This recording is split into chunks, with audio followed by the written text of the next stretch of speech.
Hey everybody, what is going on? I hope you guys are all doing well and welcome to another tutorial video. In this video, I'm going to be showing you guys how you can set Instagram to upload your photos at the highest possible quality always.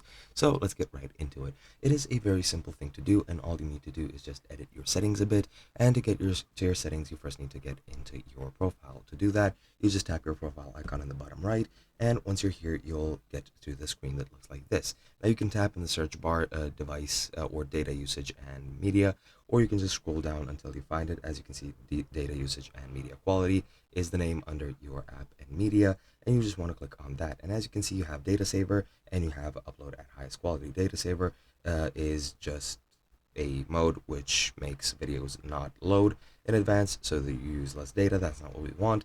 As you can see, we have upload at highest quality, which is exactly what we want. Once you just tap on this, move the slider to the right, you will always upload the highest quality of media, and even if uploads are taking longer, it's still going to prioritize quality. So when you're on your data plan and not on Wi-Fi, or if you're on a low quality network, you're going to upload high quality videos and photos anyway. And that is about it. Hope you guys enjoyed, and I'll be seeing you guys in another video.